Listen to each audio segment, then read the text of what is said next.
প্রিয় দর্শক আসসালামু আলাইকুম। আজ আলোচনা করব ছাগলের বাচ্চার হাঁপানি বা শ্বাসকষ্ট রোগের চিকিৎসা সম্পর্কে। তো ভিডিওটি না টানিয়ে পুরো ভিডিও দেখতে থাকুন। ছাগলের বাচ্চা যদি শ্বাসকষ্ট হয় বা হাঁপানি, ছোট বাচ্চার সাধারণত হাঁপানি হয়ে থাকে, তাহলে আমরা কিভাবে চিকিৎসা করব তা আমি আপনাদেরকে বলে দেব। আমি এখন ছাগলের বাচ্চাটির টেম্পারেচার নাপতেছি, দেখব যে বাচ্চাটির টেম্পারেচার অর্থাৎ জ্বর রয়েছে কিনা। কোনো সময় যদি শরীরে তাপমাত্রা বৃদ্ধি পায় বা শরীরে তাপমাত্রা হেরফের ঘটে বা জ্বর আসে, তাহলেও কিন্তু দেখা যায় যে ছাগলের বাচ্চা শ্বাসকষ্ট হচ্ছে বা শ্বাসকষ্ট নিতে দেখা যাচ্ছে।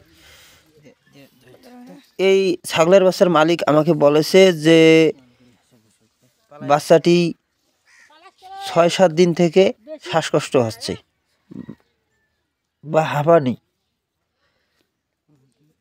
তাই আমি টেম্পারেচার নাপলাম, টেম্পারেচার এসেছে 103.5। এই যে দেখুন, এই যে 103.5। দেখুন কিভাবে শ্বাস নিচ্ছে। শ্বাস যখন নেয় তখন পুরো শরীর কাঁপে, অর্থাৎ পুরো শরীরে ঝাঁকুনি যে একটা থাকে, সেই ঝাঁকুনি ভাবটি দেখা যায়। এখন এই ছাগলের বাচ্চাটিকে আমি কোন ইনজেকশন দিব, কি ঔষধ দিব, কি ঔষধ দিলে তাড়াতাড়ি সুস্থ হয়ে উঠবে, তো ভিডিওটি না টেনে পুরো ভিডিও দেখতে থাকুন। ছাগলের বাচ্চাটিকে আমি এখন ইনজেকশন দেব। দেখুন, যেহেতু শ্বাসকষ্ট হচ্ছে তাই একটি ব্রড স্পেকট্রাম অ্যান্টিবায়োটিক অবশ্যই দিতে হবে। ব্রড স্পেকট্রাম অ্যান্টিবায়োটিক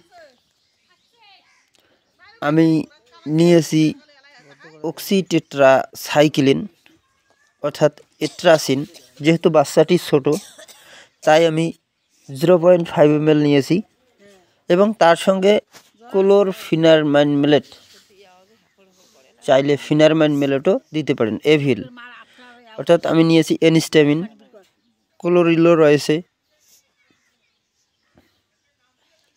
এনিস্টামিন নিব আমি, ক্লোরফিনারমাইন এনিস্টামিন বা ক্লোরফিনারমাইন মেলেট নিব 0.5 ml, অক্সিটেট্রাসাইক্লিন 0.5 ml।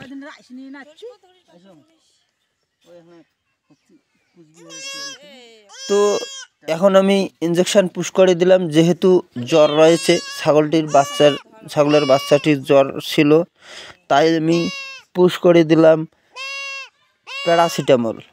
যেহেতু ছোট বাচ্চা এবং দ্রুত জ্বরটি সেরে যাবে, তাই নিমোসালাইট প্যারাসিটামল ডোলোবিন ইনজেকশন দিয়েছি। এটি 20 কেজিতে 1 ml, আমি 0.5 ml দিয়েছি। 5 mlও তো কম দিয়েছি, 0.4।